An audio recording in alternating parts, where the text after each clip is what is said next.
Ms. Fleming. Thanks a lot, John Corley. I think I would be sharing with Deputy Fleming 10 minutes each.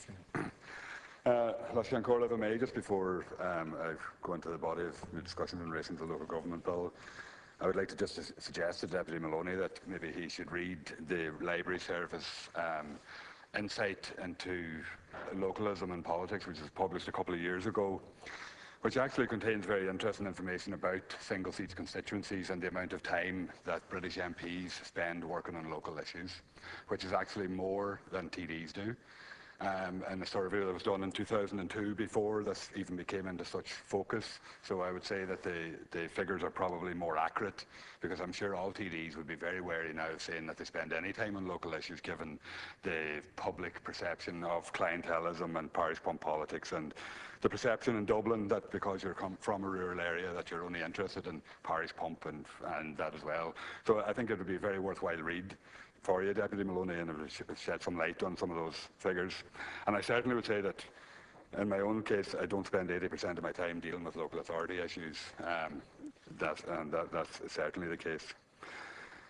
Just in relation to the local government bill, I think that this bill doesn't represent any reform.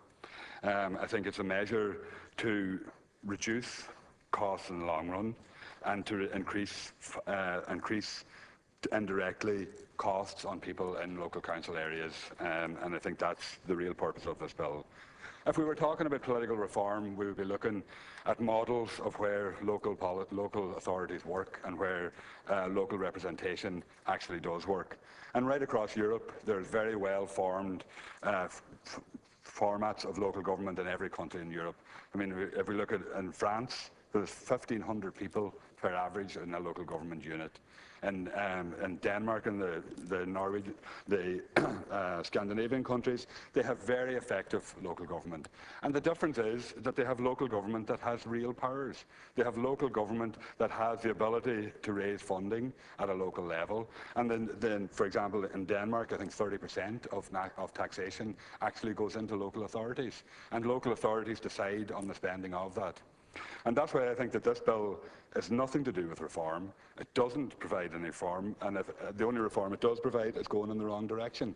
Because what we should be doing is developing a local government system, and I would argue even that we should go down to the level of parish within as a basic unit that makes up the state, and have real local representative democracy at parish level, leading into what you call municipal areas or electoral areas as they are under the current Local Government Act, leading into local authorities, leading up to national government.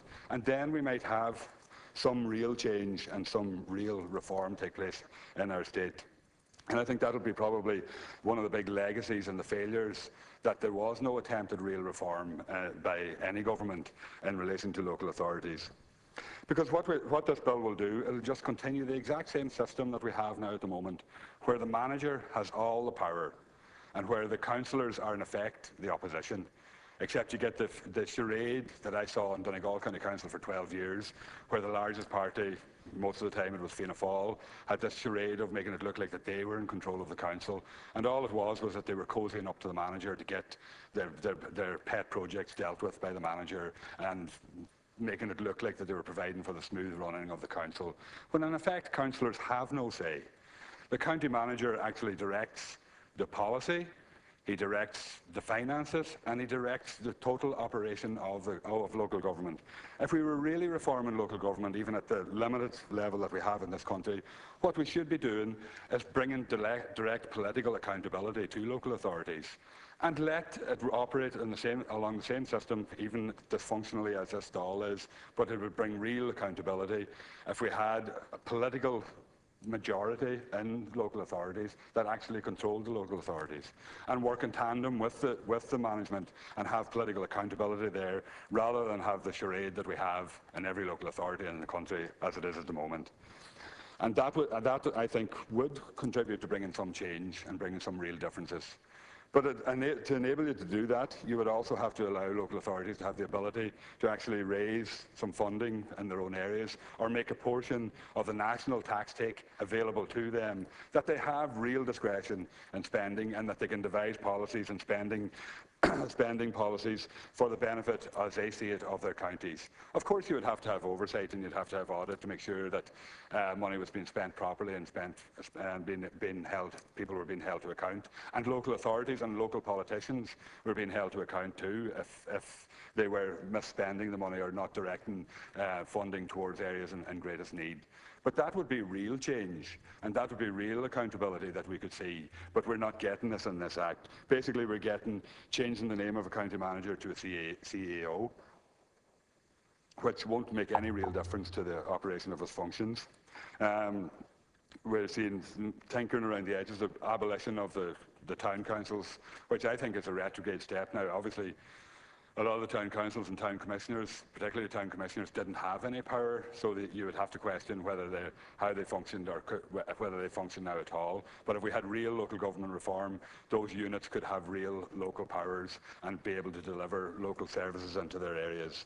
But we're not getting this in this Act.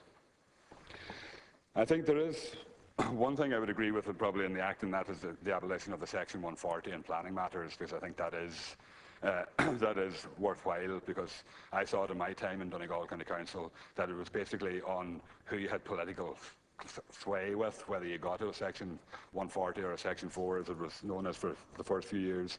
And it was about who your politician friend was, whether you got your plan in or not about whether it was in the interest of the county or the county development. And there was many people who had just the same circumstances who, if you used the rationale for putting forward a Section 140, they would all have been entitled to them as well.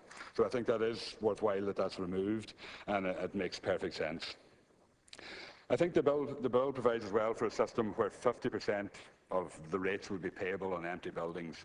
And I know in the current climate that will have a huge impact, particularly in Donegal and I'd say in all rural counties, where many of our towns and villages have huge numbers of vacant commercial buildings because of the downturn and because of the crisis that we've had.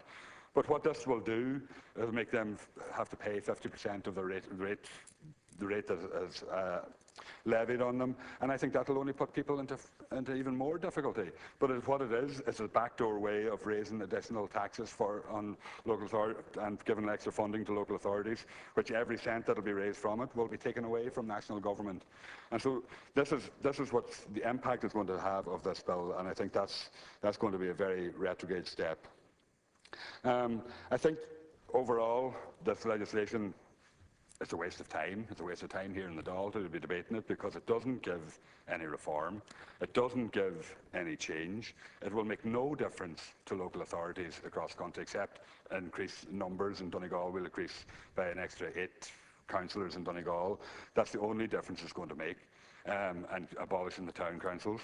So it's not going to make any real difference to the lives of Irish citizens. It's not going to make any real difference to the accountability of local authorities. And it's not going to provide any political accountability in any real way where people vote when they vote for councillors is going to have any difference on the policy of the council or the shape of the council or the direction that it goes. So I think from that point of view, this bill is an opportunity lost.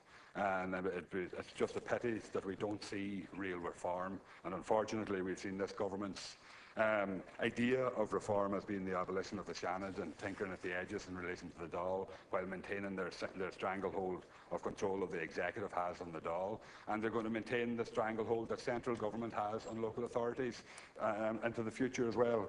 So I think overall this is an opportunity lost, and it's a shame that we couldn't see real reform that would deliver real local government rather than this bill. Thank you.